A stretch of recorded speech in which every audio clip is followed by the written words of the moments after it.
Bismarck, few names in naval history are as instantly recognizable, yet her legend is more complicated than most realize. She famously sank the pride of the Royal Navy, HMS Hood, but just 9 days later, she was herself sunk without destroying another ship. Touted as the most powerful battleship on Earth, Bismarck's reputation overshadows important context.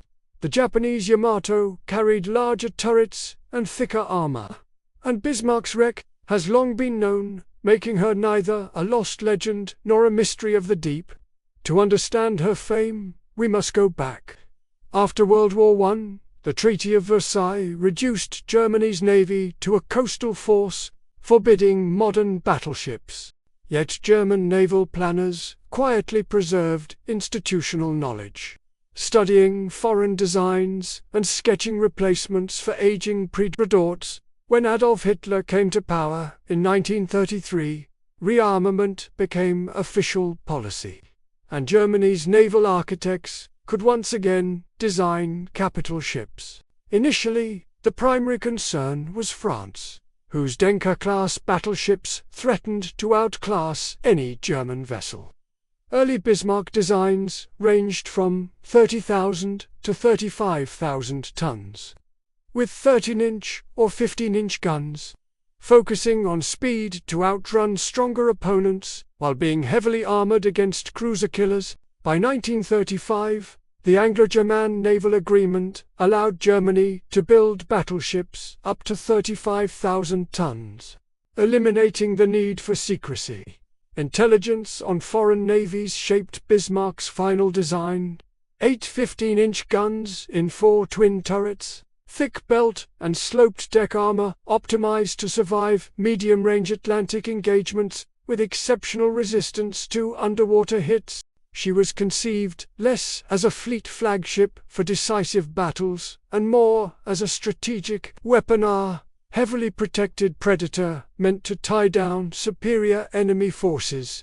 Ordered under the provisional name Hanover, her keel was laid on July 1, 1936, at Blohm and Voss in Hamburg. She was launched on February 14, 1939.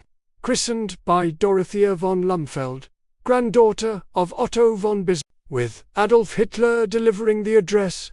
Modifications during fitting out included replacing her straight stem with a raked Atlantic bow for better handling in rough waters. Commissioned on August 24, 1940, command passed to Captain Ernst Lindemann. Sea trials began in September in the Baltic, pushing her machinery for speed, endurance, and handling.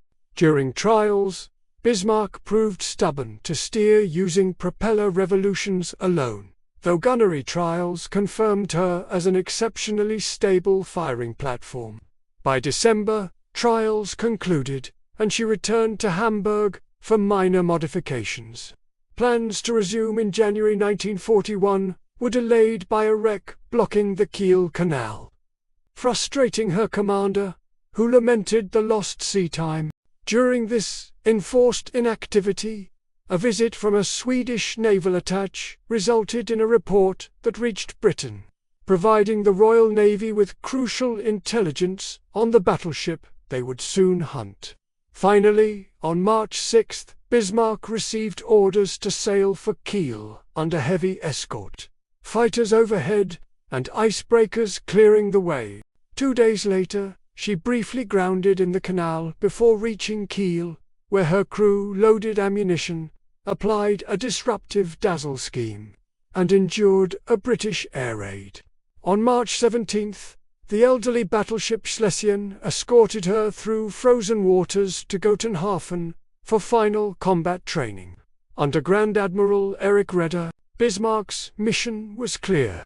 Heavy surface ships would continue raiding Allied commerce in the Atlantic, and Bismarck, with her sister Tirpitz and the raiders already at sea, would reinforce these operations. Operational delays plagued the fleet. Tirpitz would not be ready for months. The heavy cruiser Admiral Scheer was damaged, and Admiral Graf Spee was undergoing overhaul. Despite this, Raeder insisted on proceeding with Bismarck and the heavy cruiser Prinz Eugene, reasoning that further delay would allow Britain time to strengthen defenses, and that US involvement was increasingly likely. Coordination with submarines was arranged, with a liaison officer aboard Bismarck to enable opportunistic attacks on Allied convoys. By May, final preparations were complete. On May 5, Hitler inspected Bismarck and Tirpitz at Gutenhafen, with ceremonial flags hoisted and formal greetings exchanged. Drills and refueling with Prince Eugene followed, yet mechanical setbacks continued. On May 16, a portside crane essential for handling aircraft and boats failed, delaying departure while repairs were made. At last, Bismarck was ready. An Operation Rheinebang, the long-awaited breakout into the Atlantic, was set to begin 2 days later. Bismarck's journey from conception to her first sortie reflects not only the ambition of the Kriegsmarine, but also the careful political, technological, and strategic calculations that made her a legendary battleship, despite her short and violent career.